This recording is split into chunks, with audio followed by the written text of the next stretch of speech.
Hello, everybody. Welcome to our talk about Russian art, the art of the 90s. Today's talk is going to be dedicated to a topic that was incredibly relevant throughout the 90s during the post-Soviet era, when contemporary art, is the microphone working well? That previously had the status of non-official art that had no access to the viewer, wasn't interested in captivating a large audience, finding a common language with it.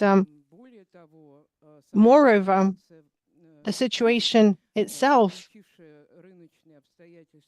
that excluded the market context from the life of Russian nonconformists would make them largely independent from the common demand, from what the viewer would want to see and what the buyer would want to buy.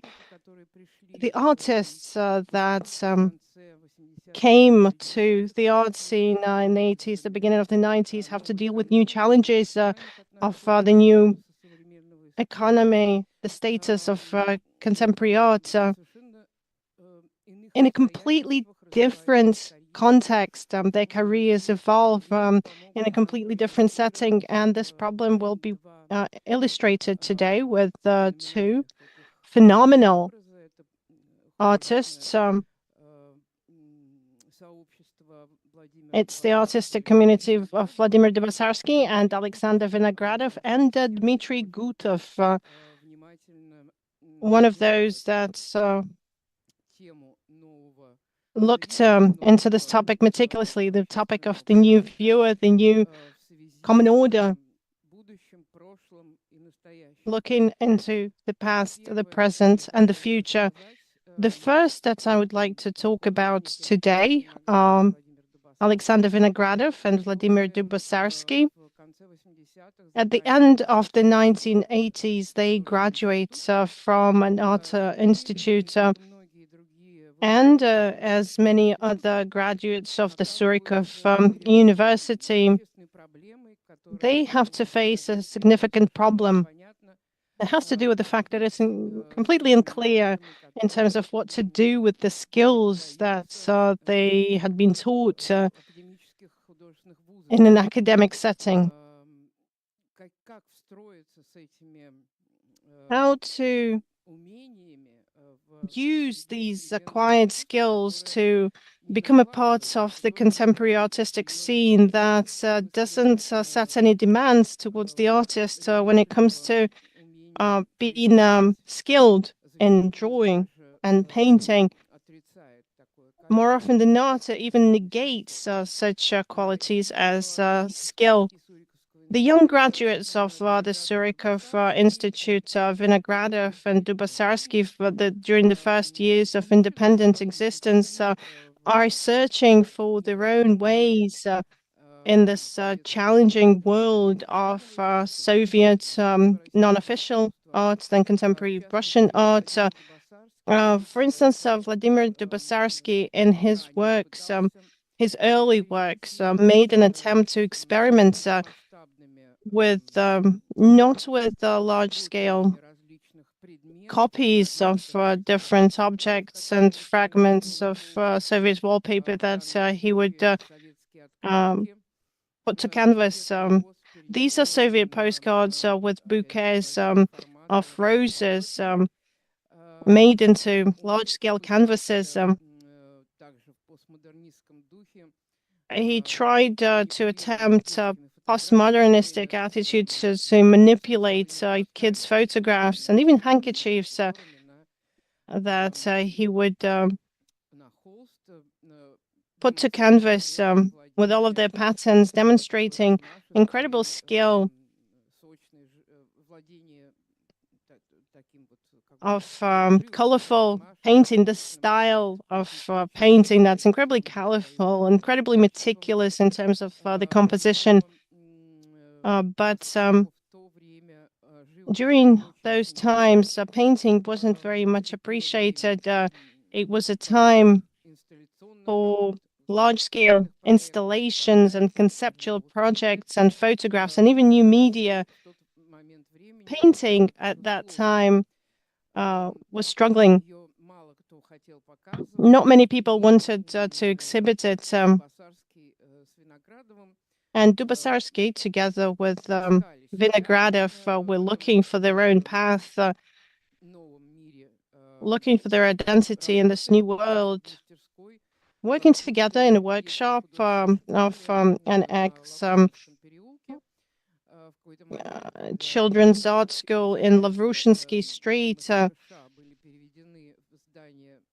When teaching was moved to the Moscow Art College in Krymsky Val, the school was left vacant, and a lot of artists started the workshops there that were parts of the contemporary art scene. For instance, that's where Yakitub worked, a young painter who created more conceptual works using the painting technique, or Pavel Aksionov, an artist from Izhevsk, who was known back then as the author of huge abstract works. A lot of people inhabited this Lavrushinsky Street building.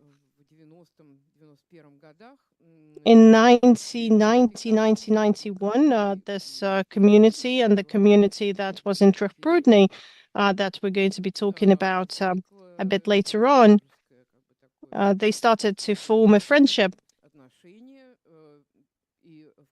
to build friendship relations. And at some point it was decided when the artists were asked to move out of this children's school, a lot of them moved the workshops to Trikh Drive instead.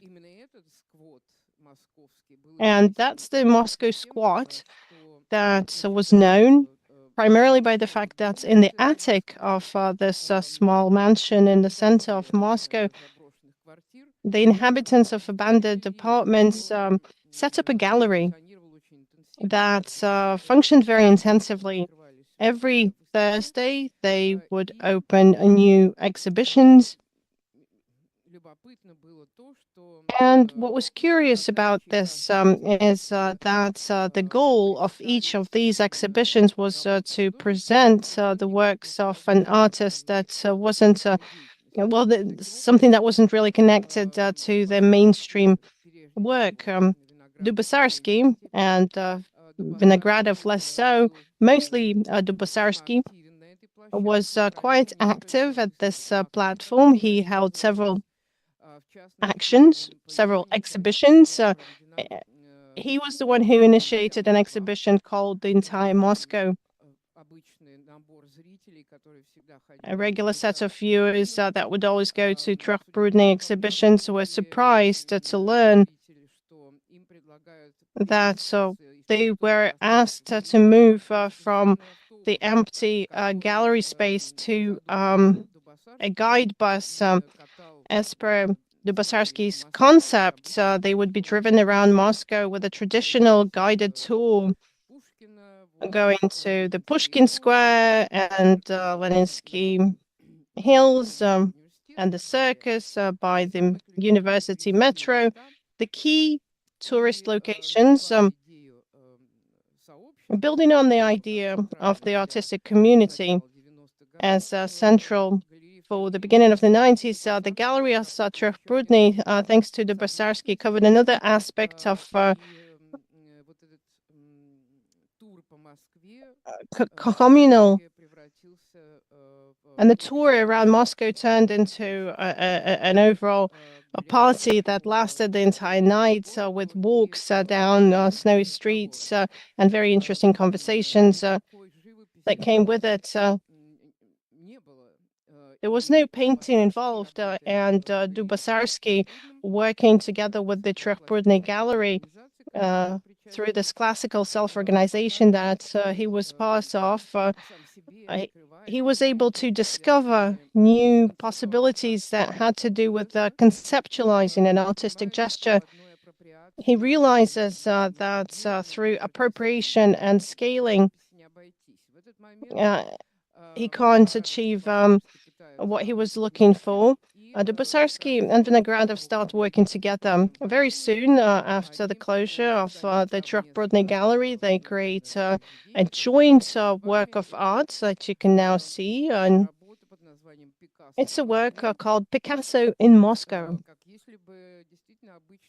As if just a regular man suddenly saw this great European artist at the big Kamenny Bridge with a cigar or a cigarette surrounded by Moscow pigeons with the Kremlin in the background.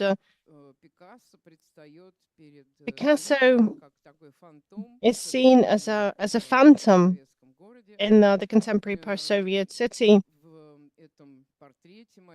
In this portrait, there are several parallel realities that have been edited and overlaid. The reality of the post-Soviet space that wasn't too different from the Soviet space and the great modernist history, whose representative is suddenly discovered in a Moscow landscape.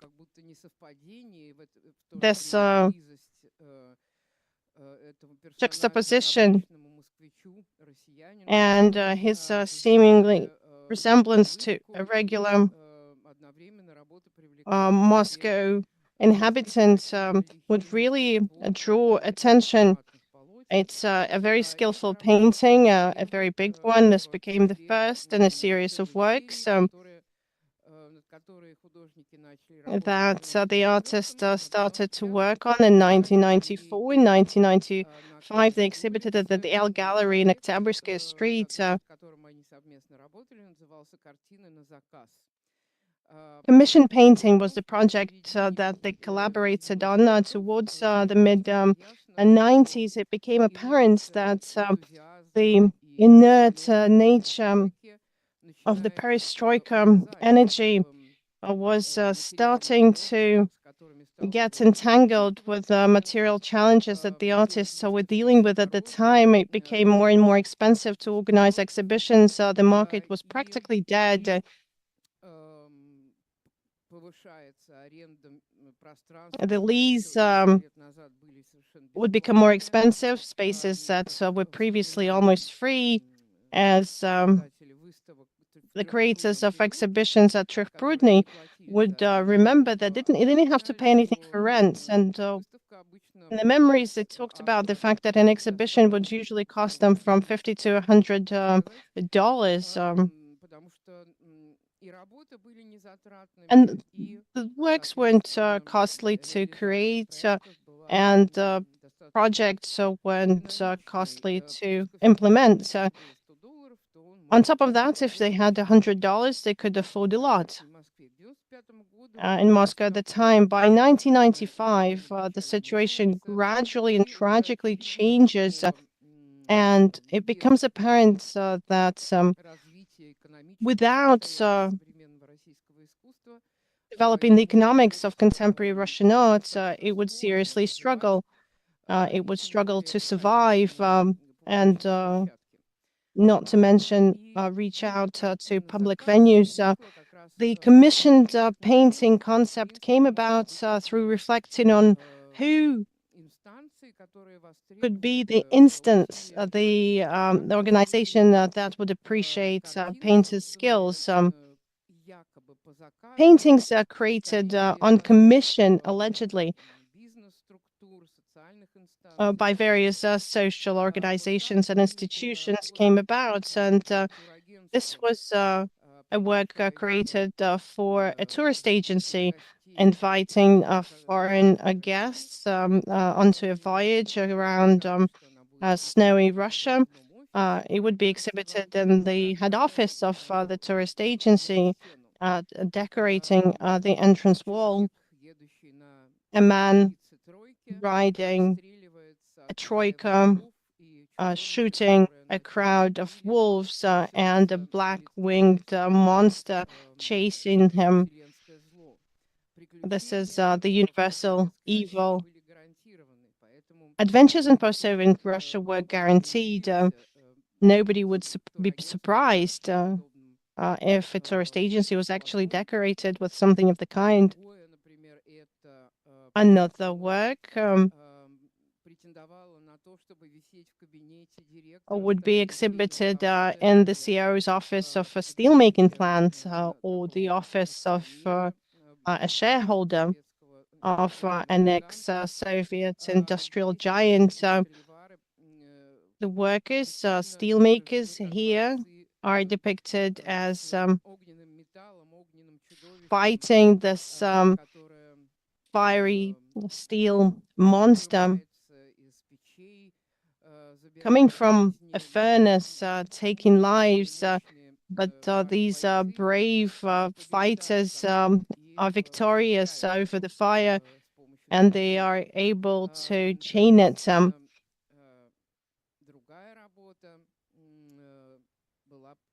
And tame it. Another work was intended for prisons, these recreational areas in prisons, as with the chanson radio. It's depicting absolute harmony with nature. The favorite poet of prisoners back in the day, Sergei Yesenin, a complete peace and harmony that intended to reach out to the audience that would act as the viewer. These pieces ignited a lot of interest from the public, but not a single painting was purchased from the exhibition. The commission was fake. It wasn't in demand as a result. And what this demonstrated was that new potential buyers are happily willing to observe and take in these paintings, but are not ready to invest into them. As one famous gallery curator of the 90s said, we have two great contemporary Russian artists, Shishkin and Ayvazovsky. It was well known that not a single gallery in Moscow wasn't able to survive by selling the works of contemporary artists that it would usually exhibit. Practically all of the gallerists, in one way or another, would work in the antiques market as well, acting as dealers. And all of the money that they would make, they would, of course, invest into exhibitions of contemporary art. Dubossarsky and Vinogradov are making an attempt to find middle ground between, well, they're trying to bridge the habitual painting that people with money in the mid-90s would be drawn towards, and their own tasks and goals that were far removed from classical interior painting. The breakthrough happened quite late in 2001, when one of the works of that early series was acquired. Well, this specific one called Outdoors, intended for a school. It's a wonderful plot to well-known action figures. Sylvester Stallone and Arnold Schwarzenegger are posing for the artist, surrounded by young children, surrounded by spring trees and an idyllic blue sky. It's very creative, and it seems to breathe creativity. In 2001, finally, the market blockade was overcome, and the work was acquired thanks to that famous gallerist with with the participation of another famous gallerist. It was purchased by a fitness club chain director, and she exhibited this work in her flagship office. Starting from that, demand of the works of Dubossarsky and Vinogradov increased dramatically, but not only that. The visitors of the head office of this chain of fitness clubs realized that this is art that you can actually work with. You can acquire it, and it's much cheaper than acquiring antique paintings. It's prestigious. It was a very well-known socialite, and she wasn't poor at all. And they made the conclusion that these works had something that Russian avant-garde was lacking of the 19th century. It had the spirit of the times, these gay, sometimes shocking, but this humorous style that's very endearing and recognizable.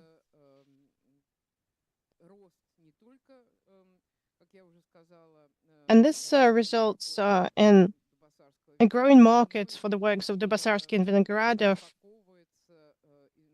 And it helps the market of contemporary art grow and blossom. It develops up until the crisis of 2008. Other works that Vinogradov and Dubossarsky create are in one way or another always particularly in the 90s, had to do with the relevant German agenda. In 1996, the artists created the Triumph painting depicting rivals for the post of the president of the Russian Federation, General Lebed, and the future president of Russia, Boris Yeltsin. Despite the rivalry, here they are depicted in comradeship, in an idyllic, friendly atmosphere surrounded by rabbits and baby deer and children on the banks of a Russian river. Of course, they are triumphant because they get their hands on the pearl of the universe, a great country. And thanks to them, as you know, Yeltsin won the elections and he made General Lebed his right hand. Thanks to these people, Russia will enjoy peaceful future for its children. And the predators are coexisting peacefully with their victims. Things that slip away in the works of Dubossarsky and Vinogradov's works. Many of these series have been printed out in big numbers. These are hidden quotes, quite somber quotes that made their art even more attractive for the buyer at the time. They knew the reality of the past decade firsthand. They had to deal with rackets and corruption. They had to fight for their business. They knew what the price was for these wonderful flowers and peaceful fields. The series called Russian Literature. We see books with the toughest plots in Russian literature. It's a hint at the fatality of the Russian reality through the centuries, extending into contemporary times. A similar principle is what we see in another series of works. that can briefly be described as scary but funny, scary but interesting and curious. This is a wonderful, bright painting with a fancy-looking female head. Frustrates the viewer when you glance at it first time. What it demonstrates is a thriller can be beautiful,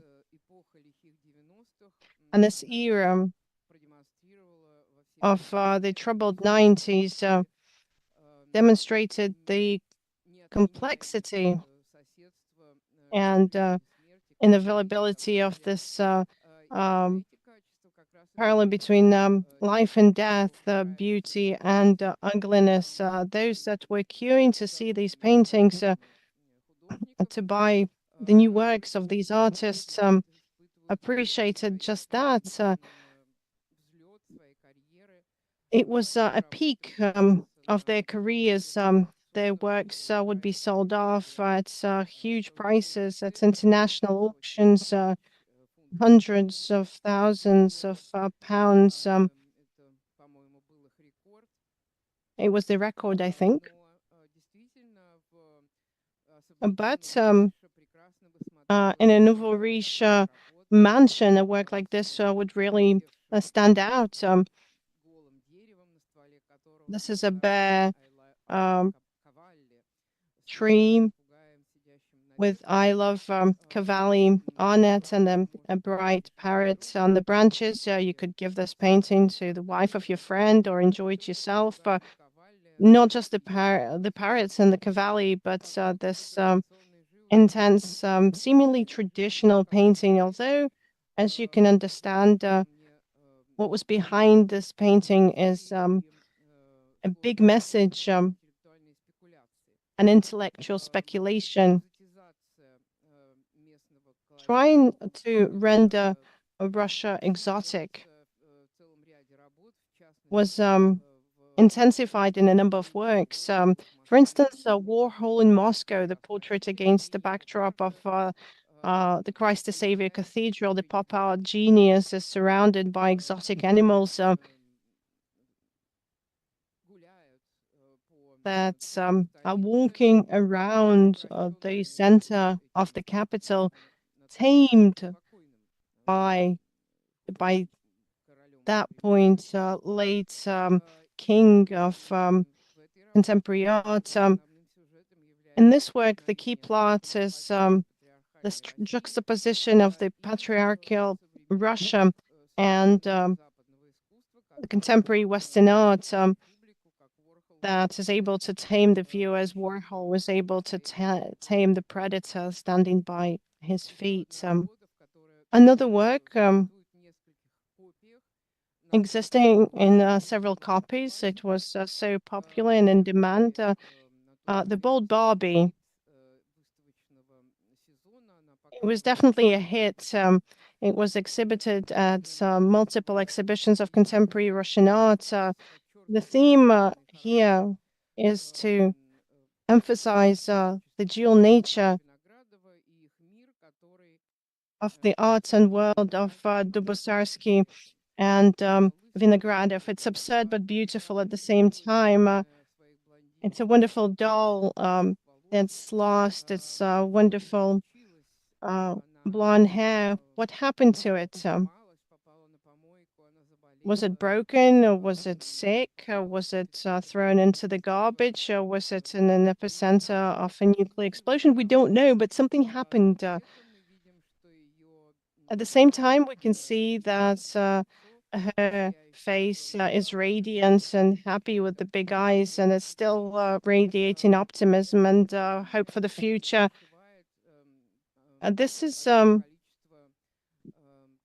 mood that penetrates a lot of the paintings by Vinogradov and Dubossarsky, working with the traditional media. That's much easier to perceive for someone with a classical taste than conceptual photographs or objects or performance documentation, not to mention installations. At the same time, The works of Vinogradov and Dubossarsky are very ambiguous in the themes that they put forward. A lot of the pieces from the day are quite brutal, perhaps too brutal to show. Others are quite innocent, and I think childlike in nature. For instance, there was a whole series of paintings by Dubossarsky and Vinogradov dedicated to Winnie the Pooh, Teddy's love to Barbie. They love each other. They take walks together. They swim underwater, surrounded by exotic fish. It's a long-lasting series that presented reality as an underground world, underwater world. It was widely reproduced and actively purchased,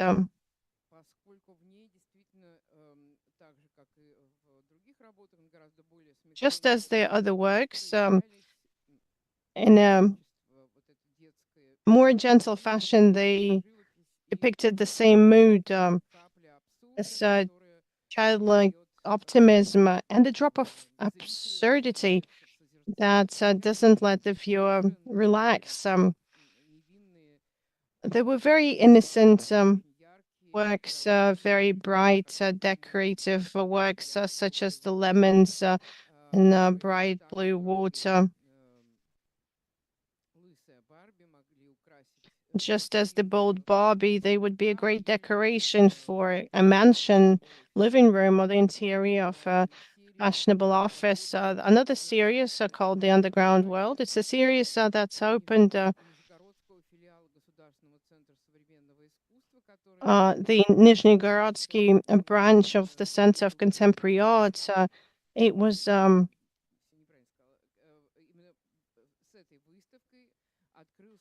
This is the exhibition that opened the space of the arsenal at Nizhny Novgorod that you perhaps had the opportunity to visit. In 2005, when the series was exhibited, the center got the arsenal, and now it's part of the Pushkin Museum, where artistic life continues. It was back then that Dubossarsky and Vinogradov were so much in favor that institutions would compete for the joy of displaying their new works yeah, in the walls. Another work from the same series. These are lounge chairs under a parasol under the sea with goldfish swimming around. It's an impossible situation, just as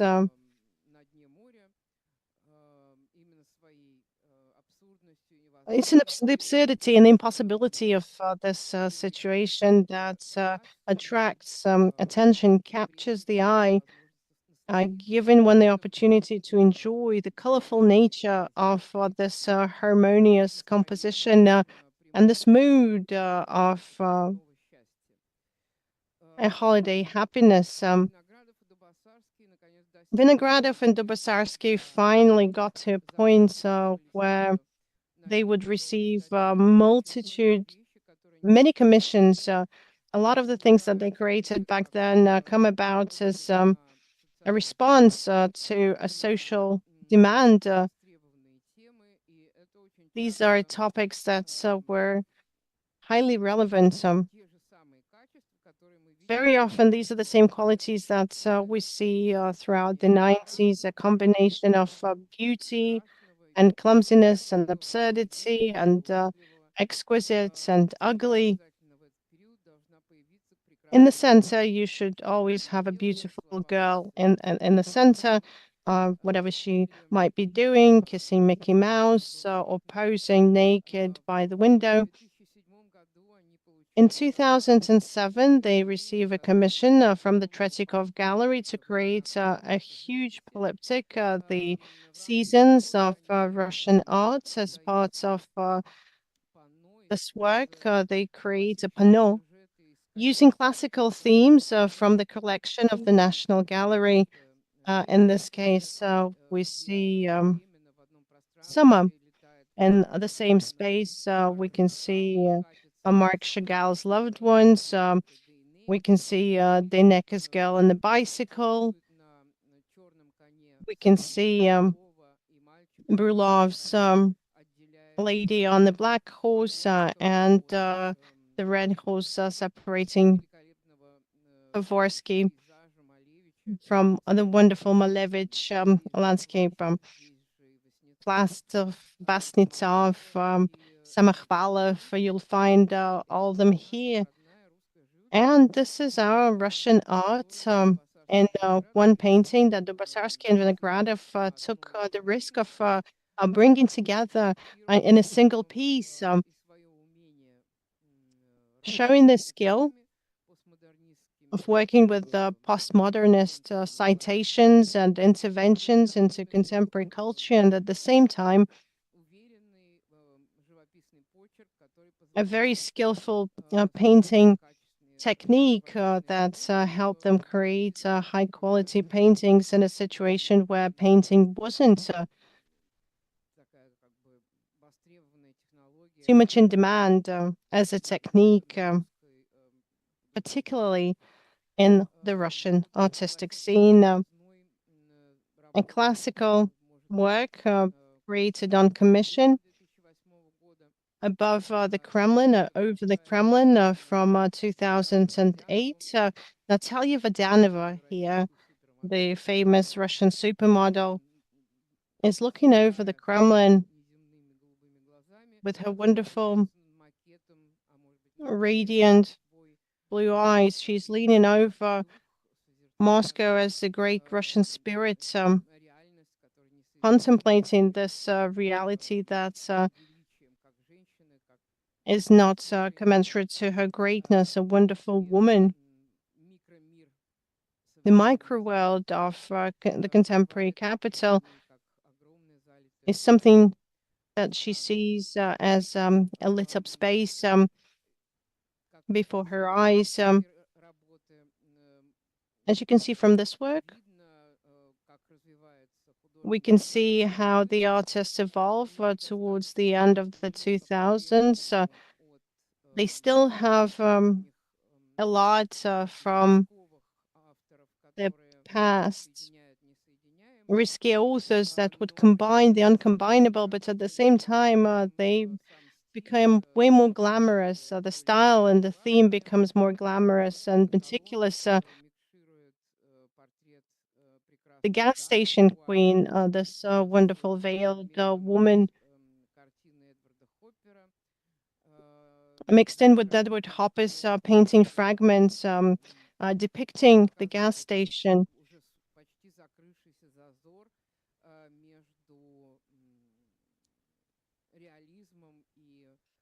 This is the divide between realism and postmodernism. Citation art, always seen here is an image of open beauty, very human.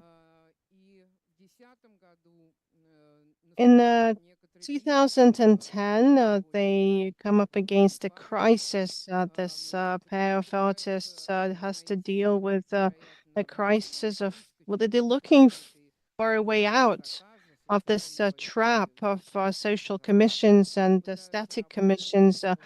They're trying to work with things that were not trendy at the time. The day of the policeman and Himki Life. It's a series that they created during this period. The workshop was at the upper floor of a multi-story building in Himki, outside of Moscow.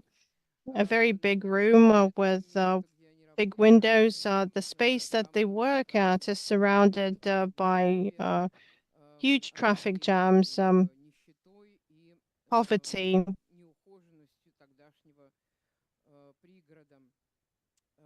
and the uncomfortable living of Moscow outskirts at the time.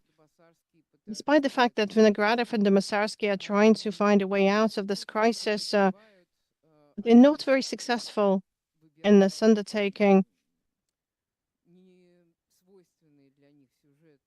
They're not very successful picking themes that weren't too characteristic for them.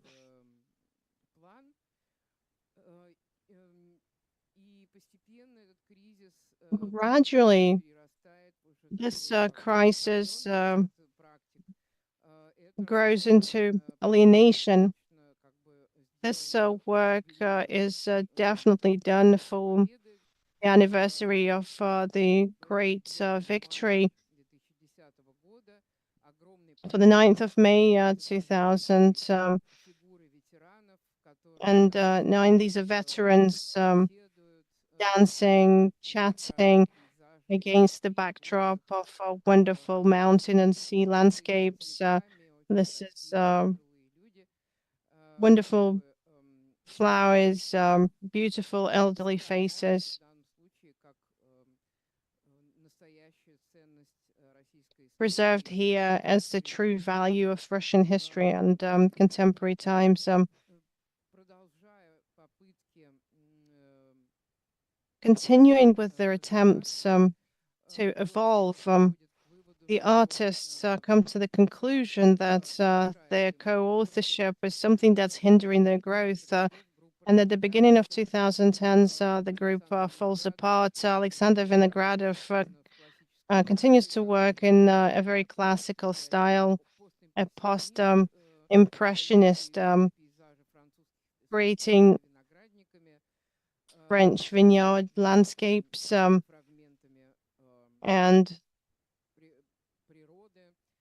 other fragments of nature, whereas Vladimir Dubossarsky, working solo, is trying to now solo create conceptual artistic projects. He's very proliferous, as they say. And there's a huge series that comes about towards the end of 2010s, an illegal social media talking and showing. He borrows private photographs from the social media, and he creates copies by rendering more relevant home photographs and at the same time working with ready-made objects. Somebody else's photograph published in social media, a found photograph. This is something that he perceives as nature that substitutes traditional nature painting. And this is a way for him to turn towards digital cultural interventions. This brings us towards the end of the 2010s, the beginning of 2020. And the next character I wanted to talk about today, and you probably know him, he's a guest of all of the glamorous parties, and he is often present on TV in his famous orange top. He talks about art, about the history of European and Russian art through the centuries. Dmitry Gutov, his first education, education was history. He majored in history. He worked as a guide at the Abramtsev Museum. After graduating from the university, he goes on to study. He's also an art historian, but he's not an artist at all, unlike other artists. He's never graduated from an art college. He's got a higher humanities education, but he does not have a specialized art education. But in 1988, his artist friends invited him to participate in an exhibition called Without a Jury.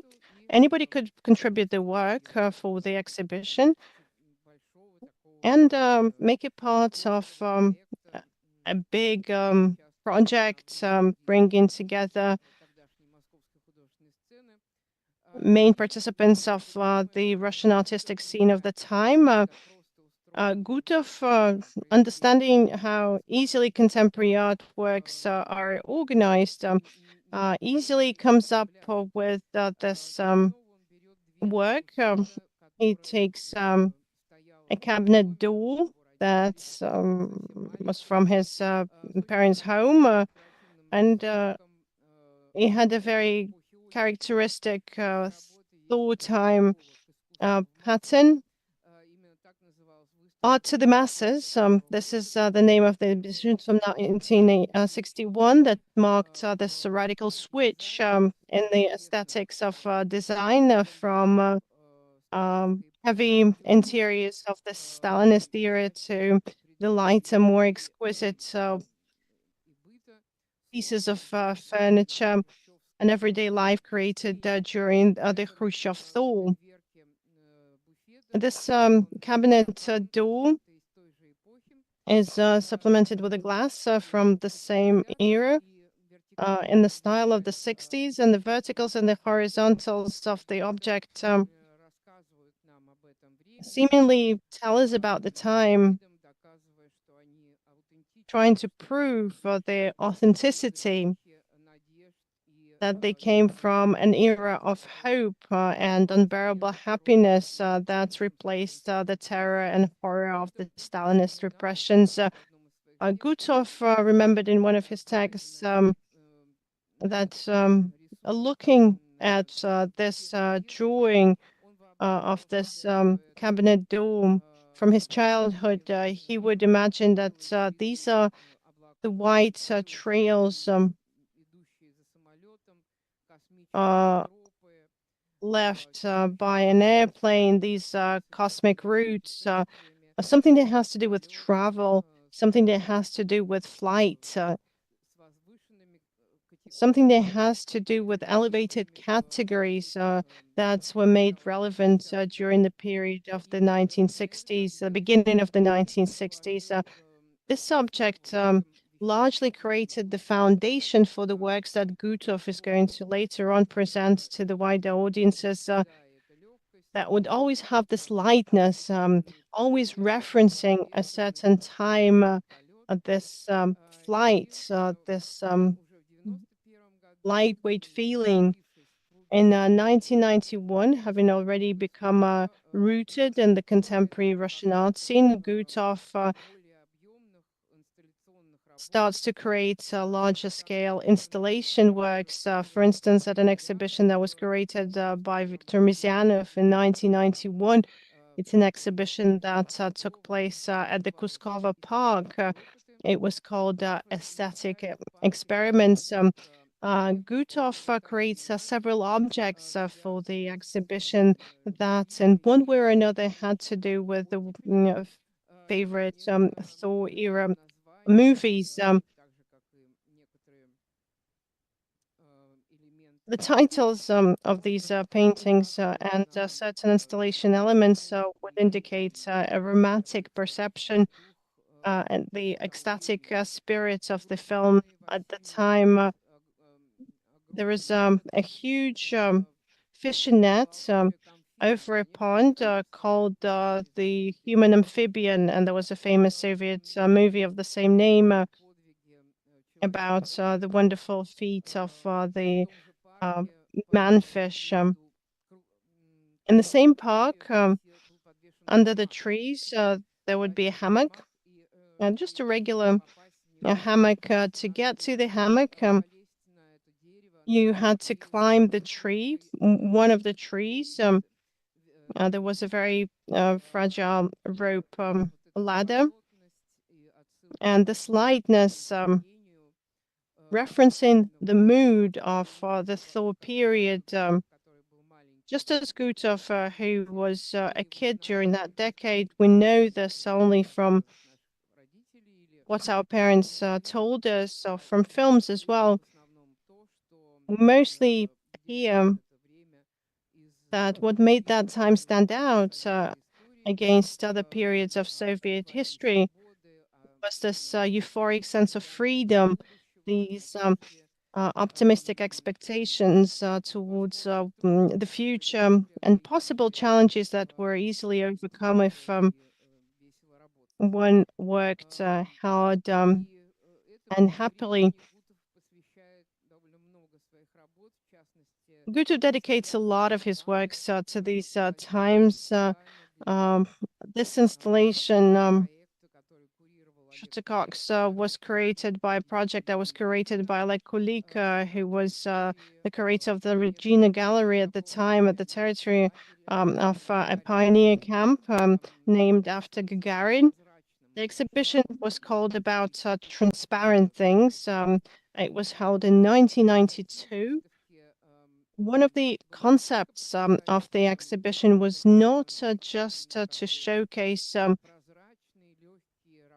transparent, light works of contemporary artists, but also to create a wall between the nouveau riche and the old poor artists, make it transparent, to introduce the business elite and the Moscow artistic community. They brought viewers from all sorts of parts of the country, came to this scout camp. They were brought there by buses, and there was a wonderful party organized with Shufutinsky and the Gypsy Choir singing with a lot of expensive drinks. For now, let's have a look at this work by Gutov called the Shuttlecocks. So 3,000 shuttlecocks for badminton. The artist himself, together with Konstantin Bacher, he would hang them on fishing strings. They're held by these invisible strings. It's a work that took several days, and it looked phenomenal. It seemed like these symbols of summer camp childhood was hanging up in the air. One's first love, first discoveries. It was very fresh. It was very transparent. So it was very intriguing compared to the cumbersome, boring works of the Moscow Conceptual School and Moscow Actionism. On the other hand, another work that was also exhibited at this pioneer camp was called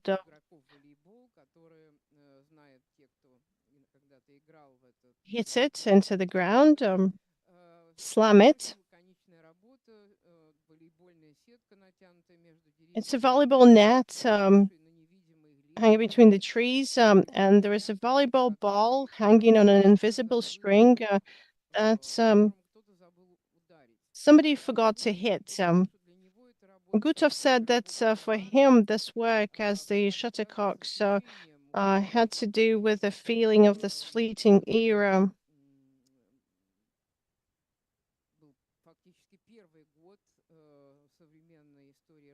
It was essentially the first year of the contemporary history of Russia. The citizens of the country would say say goodbye to the past, expecting an unknown future. They ended up in a space that was penetrated with the Soviet spirit that was empty, trying to bring in the new citizens. It was a feeling that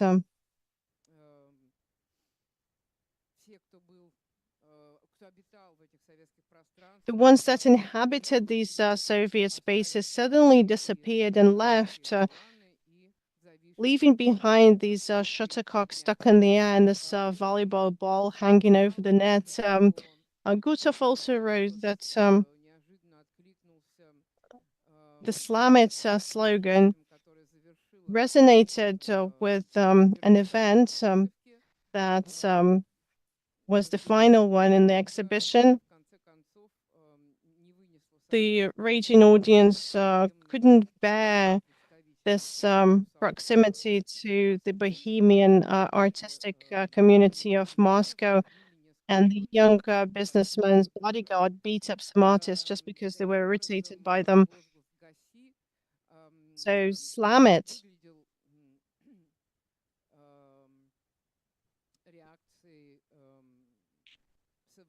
seemed to reflect this reaction of potential contemporary buyers to the products that contemporary Russian artists were willing to provide. This glass a wall separating the two audiences seemed unpenetratable, at least at that point. Gutov works a lot with euphemeric structures that had to do with something hanging up in midair. In one of his works dedicated to Shostakovich, they were visible strings hanging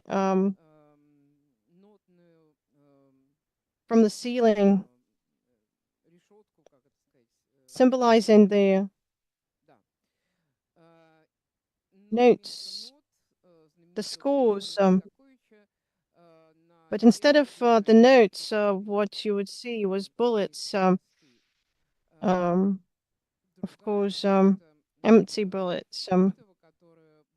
Another work by Gutov that was exhibited in one of the centers of contemporary art in France was dedicated not to French history, not to contemporary Russia, but as odd as it might seem, to Russian iconography. And this question of inter-Russian struggles and battles of the medieval times, hinting at what was to come later on in 1994. The conflict nature of the period is something that, of course, you will remember. These arrows flying, sent by an invisible hand towards an invisible enemy, and just as Shostakovich's symphony would talk about the non-sacred civil war where brothers would fight brothers. Another project that Gutov created together with a curator from St. Petersburg, an employee of the State Russian Museum, Ekaterina Andreeva, that they shared a love for the Thaw period with and a love for contemporary art. He received a big space in Yakimanka, 3 halls for his exhibition. One of the halls was almost fully filled with small pieces of wood that symbolized sand that you would see in a lot of sunlit beaches in comedies and dramas of the time. Each room in the Center of Contemporary Art was dedicated to a painting that was easily recognizable.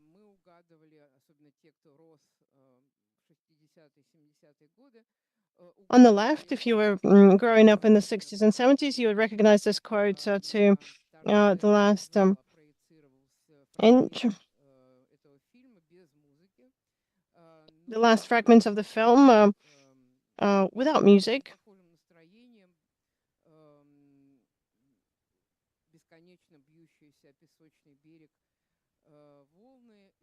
These waves endlessly hitting the sandy beaches and the space filled with sand. The work on the right was also easily recognizable by the viewer of the time. It was a quote from the film When the Trees Were Big. And again, it was made of a lot of wood that the room was almost fully filled with. And in this case, they would not symbolize sand, but rather hay that the characters were climbing. And you can see the footsteps, the female and male footsteps. The footwear would be reminiscent of the scene of love from the movie. Very minimalistic means, very expressive. Dmitry Gutov was a master in creating these effects out of nothing, practically, as he would recall this work. Cost him $150 to make just as much as the wood would cost, not more than that.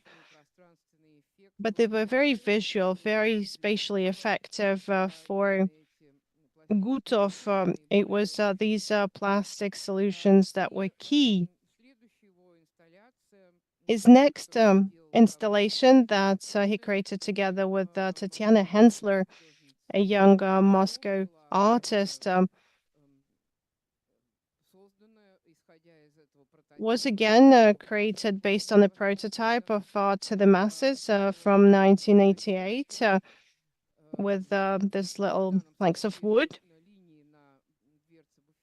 The lines on the cabinet door were associated with these little pieces of wood that would lead through the dirt from Pinus painting. And on the left-hand side, you can see a photograph by Dmitry Gutov, who's holding Tatiana Hensler, helping her across these wooden planks across a dirty Moscow street. Some of you will remember how challenging it was to walk down the Moscow streets back then. It was this a photograph that was on the invitation to the exhibition over black dirt. It was a new space in the Regina Gallery, a very contemporary construction-wise space. It's a new space in Mysnitskaya Street that had water insulation.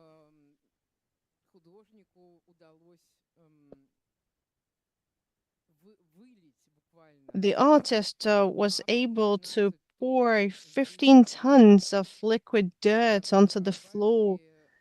It was diluted with hundreds of liters of water from a water hose, from a water tank that they were able to pass through the door. Walking in, the viewer would see these wooden planks that you would want to cross, particularly if you wanted a glass of champagne.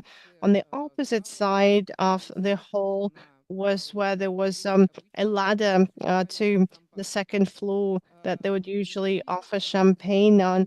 A lot of the viewers risking hitting the dirt would move across the hall, and only getting to the second floor, they would realize why they had to go through with it.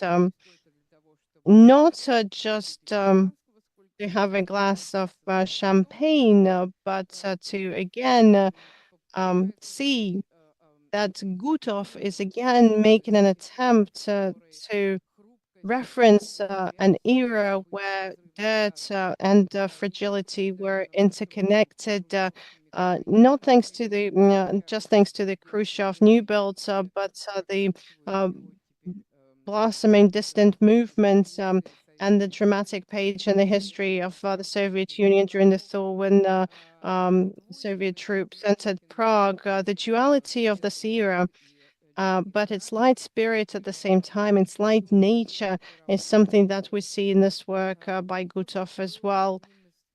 Gutov was one of the highest in demand artists throughout the 90s, together with a number of other authors, such as Anatoly Osmolovsky, who's now a foreign agent, or Yuri Leverman, Vadim Fishkin, who became a Gutov's co-author.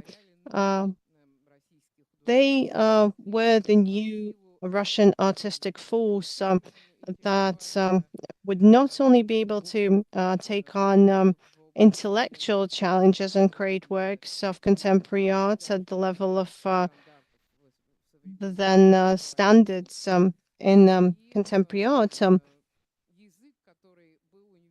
but they were able to master this language of the international artistic scene.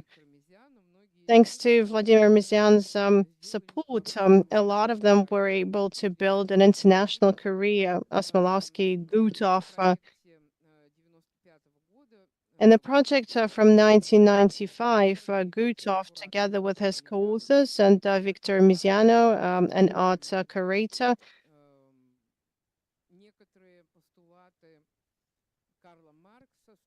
he works on certain slogans from Karl Marx in order to analyze the contemporary Russian reality that the artist presented as tables, visual tables, excerpts from newspapers, video fragments, the then national conflicts, the Christ, the Savior construction project scandal. All of these become an element for representation and analysis. Besides this amazing review of the Russian reality, compared to other exhibitions, it looked very innovative, very fresh. In 1995, the Russian Pavilion at the Vienna Biennale, at the Venice Biennale, was given a special award. At the balcony of the Russian Pavilion, they would demonstrate a video fragment selected by Gutov as one of the participants of the work group. It was an old found footage that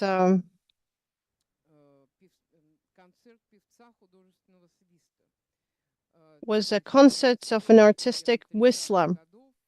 A video from the 1930s where one of the then famous artists would be whistling Alyabiyev's tune, The Sparrow. As you would go into the second floor, when there was a big box, a big bag box with a slot in it. 1995, make a contribution to the development of artificial intelligence was what it said. It would indicate, it would point to the Russian reality that was full of tragedy, financial speculation, and artistic whistling that was juxtaposed to it, seemingly something that had no place in the newly born country. It's not random that the cultural politics in post-Soviet Russia started to come about in the 20s. A curious series that was created by Gutovs in 1997. It was dedicated to the city of Urupinsk, where an exhibition was organized, a group exhibition of Russian artists. His series of photographs had to do with a review of different social types from the city. A special place was occupied by the local Novorish, a photograph with this hand with a golden bracelet and a cigarette became a hit over the coming years, demonstrating the image of this new Russian from a post-Soviet provincial town. It's a force that's able to oppose itself to contemporary art. Those that weren't able to benefit from the switch in the economics of the collapsed empire.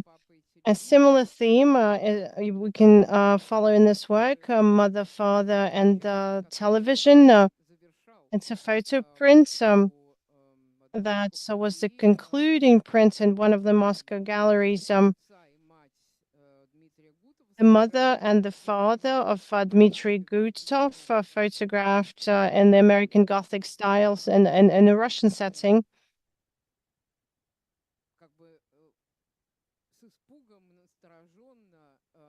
They are anxious, frightened, but at the same time excited to be a part of this image.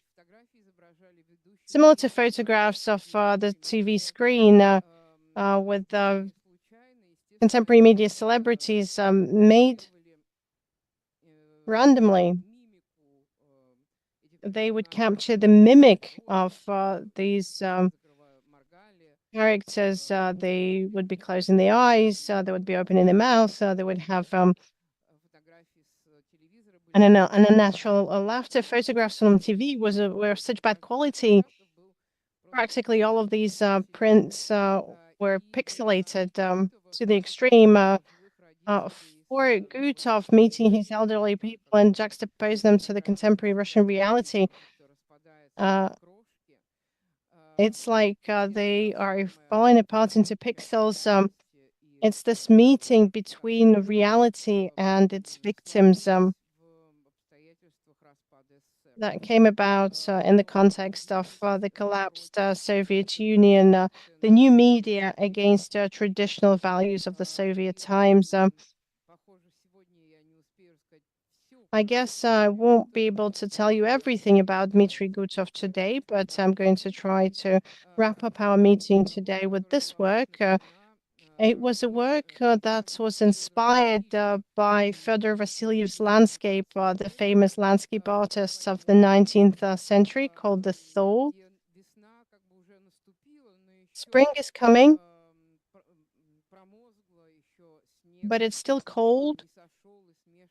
Snow is still there, mixed up with thawing soil. It's a lot of hope, but it's lots of dirt at the same time. It's a very tough season. You are longing for green, you're longing for the sun, but it's not quite there yet. And people have to go through the dirty, soggy sun, the sludge, hoping for the sun to come. In 2006, Dmitry Gutov at one of the exhibitions shows a 3-minute video. It looks like he looks like a classical Russian intellectual walking down a thawing a village road, and at some point he falls into the dirt and he can't get out of it. He gets up, he slips and falls again. He wipes his glasses, he falls again, he gets up. And this image of a Russian intellectual who's constantly waiting for the spring, the sun, the green, but constantly falling back into the dirt, into this puddle of thawed water. This is what becomes a very iconic work of the mid 2000s for Gutov and those that appreciate his art. The next fragment dedicated to Gutov is something that we're going to get back to after the New Year holiday. So perhaps we have questions.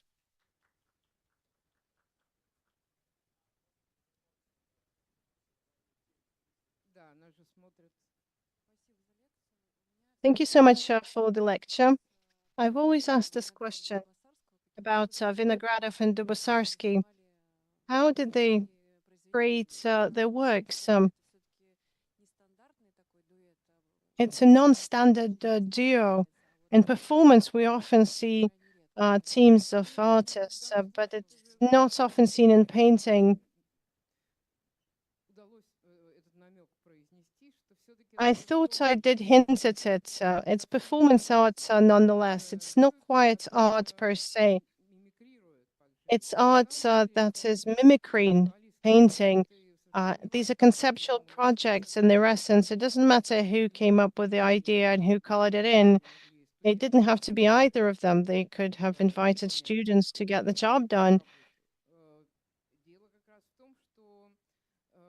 What it came down to was the fate of the work would be formed during the discussion stage, as with any conceptual work. Everything else is down to technique.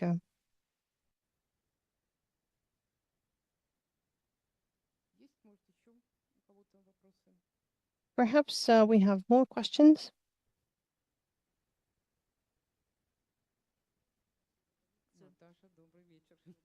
Thank you so much for the lecture, Natalia. Good evening.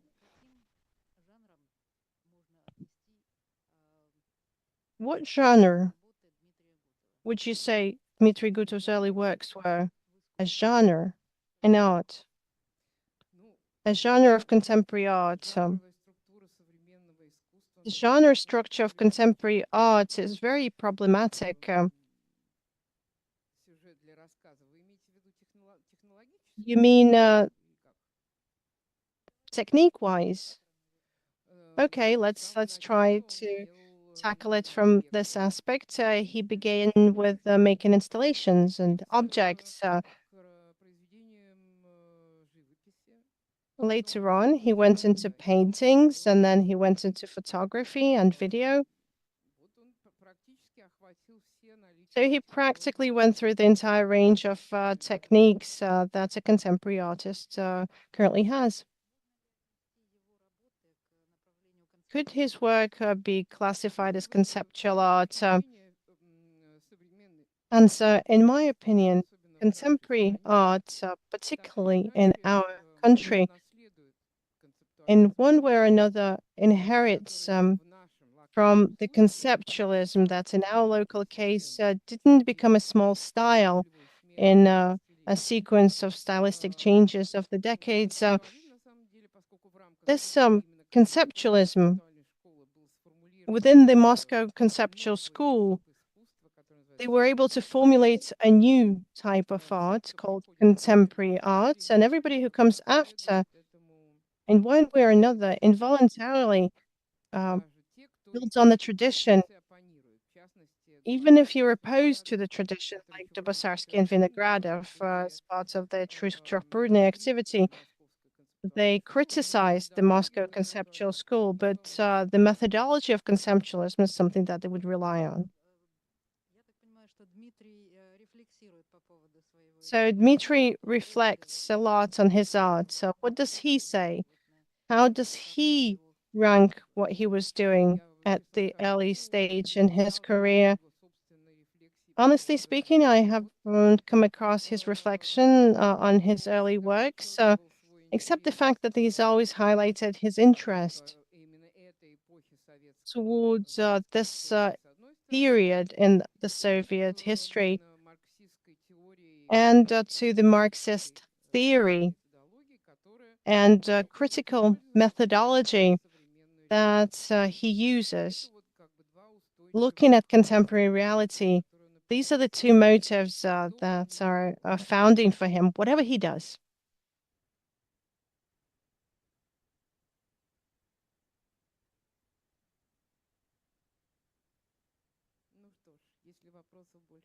Okay, then if there are no further questions, then I'm wishing you a Merry Christmas, a Happy New Year, and we'll be happy to see you in the coming year. Thank you.